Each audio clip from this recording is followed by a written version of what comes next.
तो फ्रेंड्स, ये प्रॉब्लम बहुत लोगों का आ रहा है कि उनके आईपीओ के एप्लीकेशंस रिजेक्ट हो रहे हैं, लेकिन उनके फंड्स ब्लॉक हो गए हैं।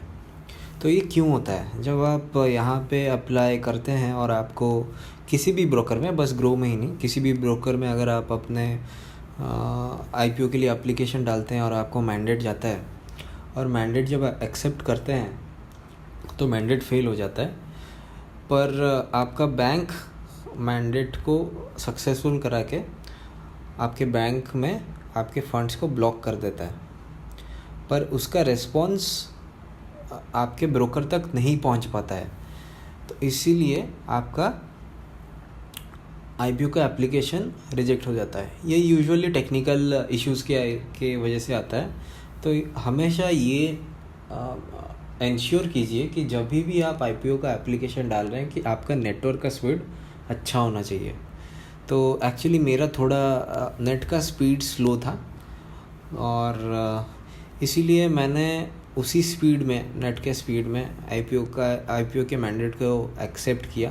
तो वो थोड़ा टाइम लिया, तो वो मैंडेट टाइम आउट हो जाता है, आपका ट्रांजैक्शन टाइम आउट हो जाता है। एक बार अगर टाइम आउट हो गया आपके बैंक के एंड से, तो आईपीओ का रिक्वेस्ट ही इनवैलिड हो जाता है। तो यहाँ पे रिजेक्टेड दिखाने लगता है, पर आपके बैंक में आपका फंड्स ब्लॉक हो जाता है। तो इसका अब क्या सल्यूशन है? तो आप देखिए, यहाँ पे ऐसा मैसेज आता है जब आप आईपीओ को एक्सेप्ट करते हैं और आईपीओ टाइम आउट हो जाता है, तो आईपीओ रिक्वेस्ट फेल्ड का क्लियर मैसेज आता है। एंड वहाँ पे आपके बैंक में, लेकिन आपके बैंक से मैसेज आता है कि आपका मैंडेट सक्सेसफुली क्रिएटेड, लेकिन आपके ब्रोकर को रिस्पॉन्स नहीं जाता है आपके बैंक की तरफ से कि मैंडेट सक्सेसफुल हुआ है।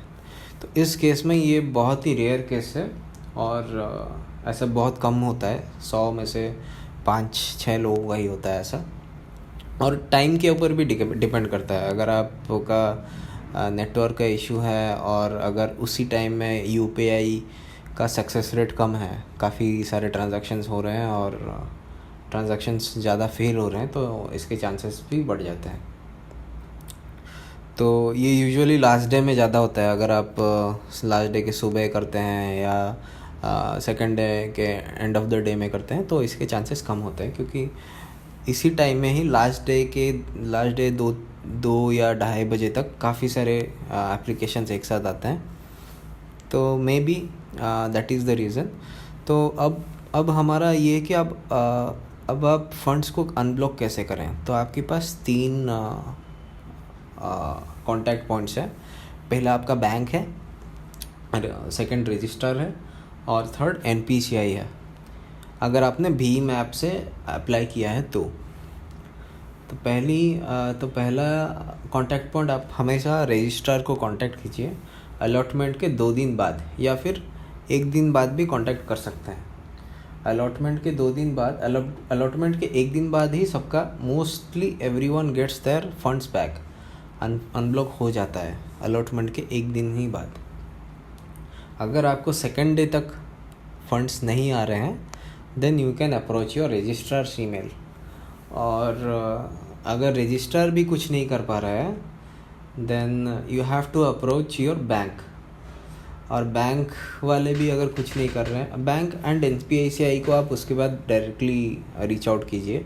एक्चुअली एनपीसीआई तक ही मोस्टली सारा काम हो जाना चाहिए। अगर एनपीसीआई ने भी मना कर दिया आपको, यूपीआई का जो मेन एजेंसी है, तो अगर आपको एनपीसीआई से भी कुछ रिस्पॉन्स नहीं आ रहा है, तो आप बैंक को अप्रोच कर सकते हैं। आपके एक्सपायरी ख़त्म होने के बाद, आपका जो मैंडेट है उसका अगर एक्सपायरी ख़त्म हो गया है, तो एक्चुअली वो ऑटोमेटिकली ही आपके बैंक में फ़ंड्स आ जाने चाहिए। अगर आपके बैंक में एक्सपायरी के बाद भी आपको फ़ंड्स नहीं मिल रहे हैं, तो आपको अपने बैंक मैनेजर से बात करना होगा, और वो यूजुअली फ़ंड्स को अनब्लॉक कर देते हैं।